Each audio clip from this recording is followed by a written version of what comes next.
Well, Janet, Bill, right now behind me, you can see some tens of thousands of cars lined up trying to get over the Intracoastal Waterway back to homes and businesses in Myrtle Beach. Photographer John Belkey and I spent 4.5 hours on Myrtle Beach today in the Grand Strand from the Dunes Club down to Murrells Inlet. And if what we saw is any indication, these people are in for a terrible shock. This is why the Grand Strand was locked down by law enforcement officials.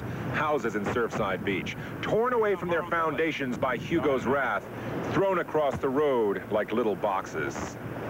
A 52-foot luxury yacht and other boats, torn away from their moorings and thrown about the length of a football field into a parking lot.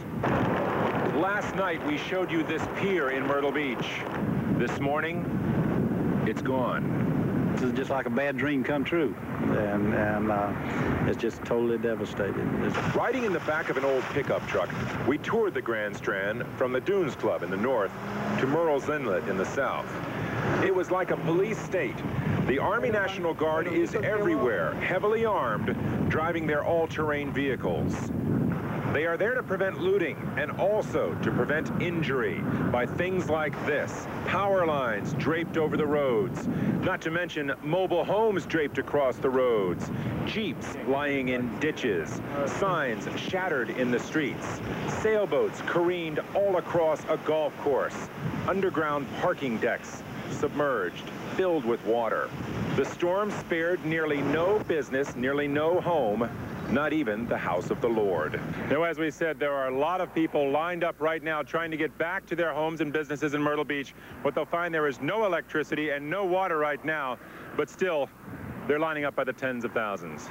Back to you, Bill, Janet. Okay, thank you very much, Steve Gasquet in Myrtle Beach. Of course, we weren't the only ones in this part of the state to take part of the hit. In Union County, again, we see trees on top of houses. The people who live in this house are all right. Union County officials are asking people there to conserve water. They've had several water lines break.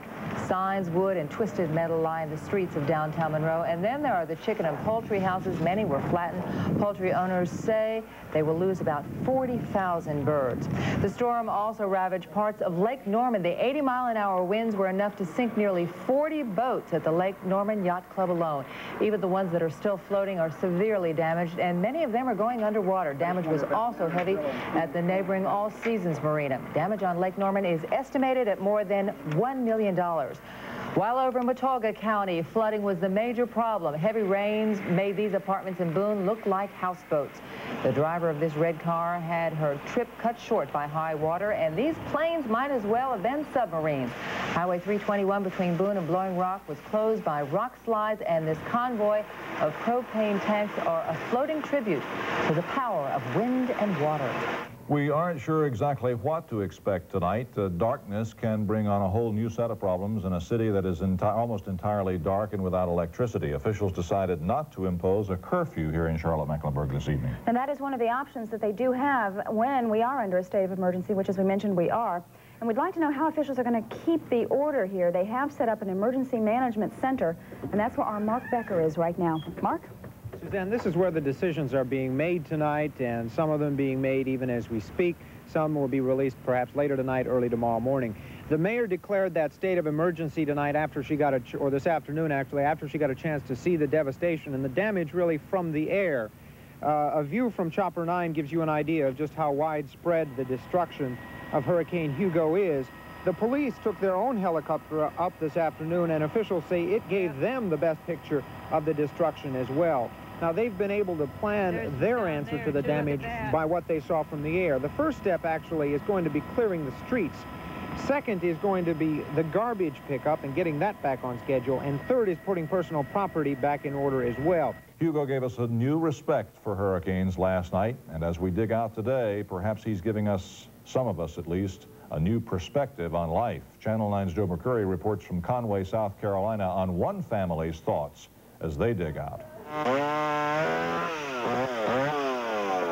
As soon as the Richardsons get this tree cut out of their roof, they'll start on the other one. And then maybe they'll start worrying about their yard. Or maybe they won't. I think we're blessed. We're alive and healthy. Nobody's hurt. My family comes first. Always.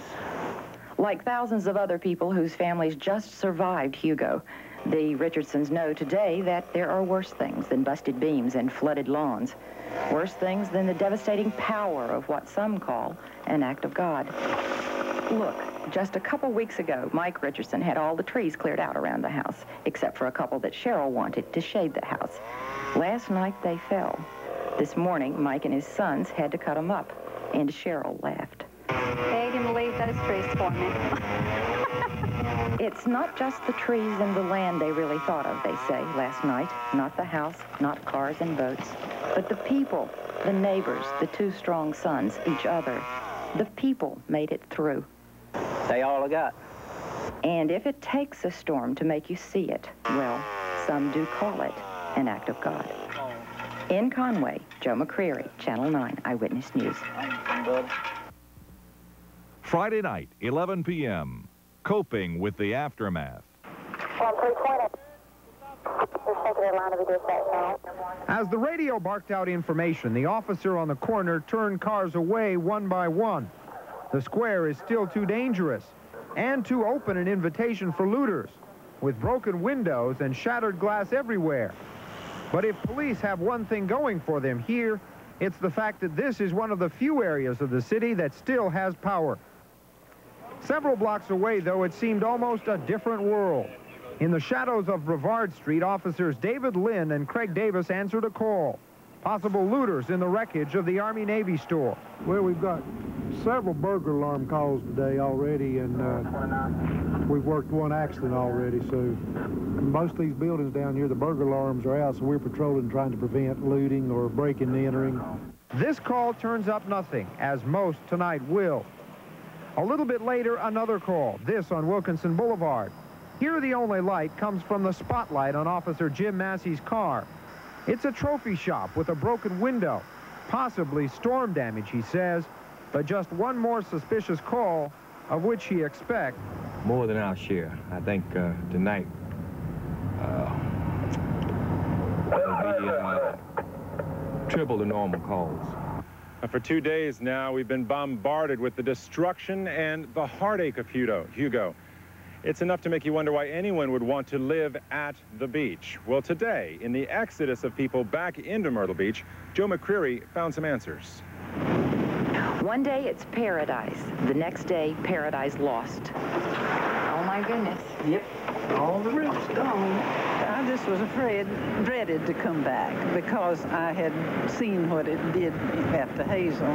What was here yesterday is here today and here. And so is Carolyn Sanford, back after the angry sea and wind came in and stole their widow's mite.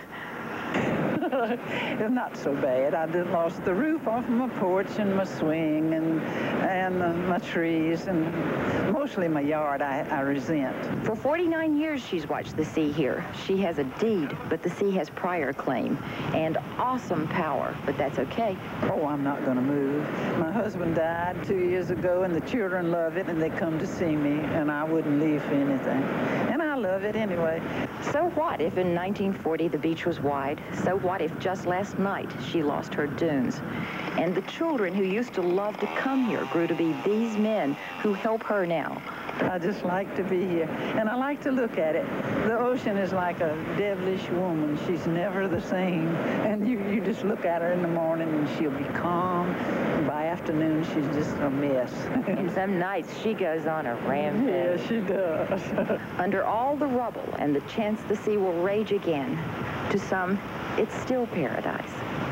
Joe McCreary, Channel 9 Eyewitness News.